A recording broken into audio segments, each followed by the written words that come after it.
Hi, this is James Thornock with Kid Friendly Game Reviews with Coder Kids. I wanted to bring this series to you because I feel like it's important that as a parent, you know what is inside of the video game that your kids are playing or they might play. And so I wanted to kind of make a transparent way for you to see, hey, what's really on the inside of this video game? I'm a parent myself. Now my kid's pretty young, a little bit too young to be playing some of these games. But I wanted to do so preemptively to give a resource to you so you can understand what a video game is, understand the language content, the violent content, and the sort of adult material. Additionally, we're going to be talking about what lessons does this game really teach, right? What are you actually doing in the game? What kind of behaviors are we enforcing? And then the last one is it fun? I mean, is it worth your time? Or is it just kind of mindless, right? So I'm going to be talking about all of those things in every single game review. I'm very excited to bring that to you. And we are going to start with a game, which is one of my favorites, which is 20XX.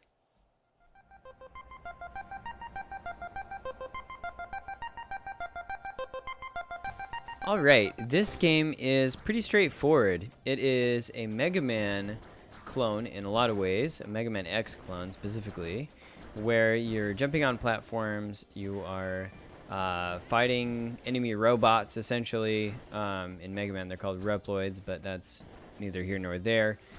You have weapons, you shoot a buster, you're kind of a robot yourself, you're kind of humanoid. It's not exactly clear what you are. You can play as two characters. The one you just saw was Ace, and then this one is Nina, although you never need to know their names as it's not very applicable.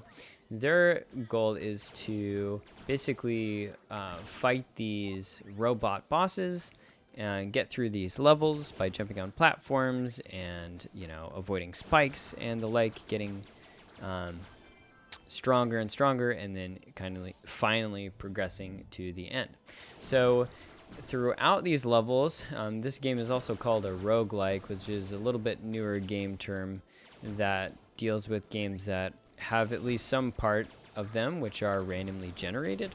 So a lot of the items will come randomly. Right here you're going to see me get an item, and it looks like a head upgrade, and there are various upgrades in this game for different objects, and you can choose to pick them up or not pick them up. In addition to the levels that you have to play through and make it through, you do have to also fight these big bosses. This is the boss I think looks the scariest of the bunch. It is a giant clown face with an eyeball in his mouth. If you can stand that sight, there's nothing scarier in this game, in my opinion, and the rest is good to go. You'll notice that the whole thing has this cartoony feel to it, and that's because, well, the whole thing is done in these cartoon graphics. At the end of every single level, you're going to get to choose a power-up. You're going to get to choose nuts, which are the currency, or some kind of strength or health or energy upgrade. You'll also receive some soul chips, and then you'll get to pick the next level that you'll go to.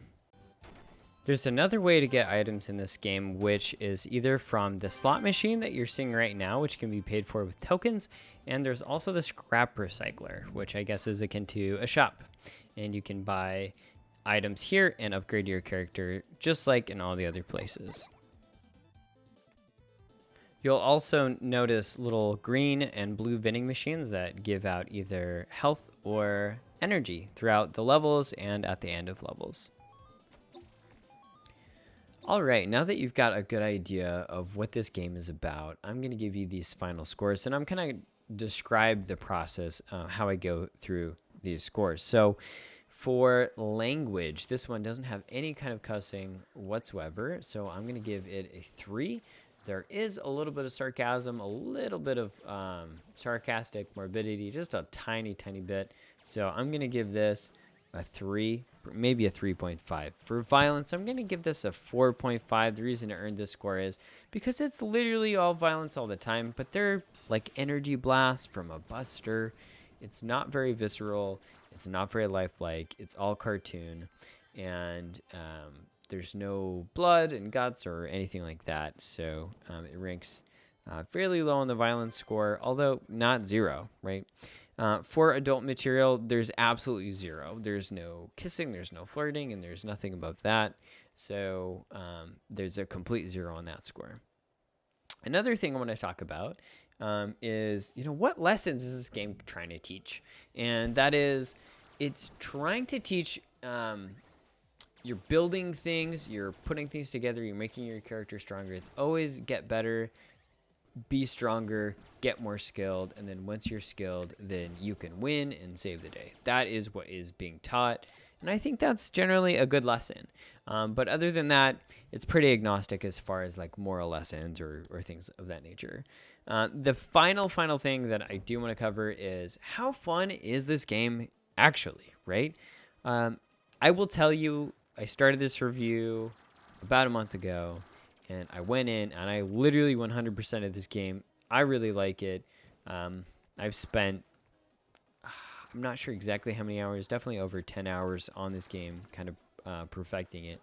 I'm also a big fan of Mega Man X games, so that's what went into it. But I think it really is engaging. It's a lot of fun, and it is a cooperative as well. So if you want to be able to play this with your kid, then this game will give you the opportunity to do that.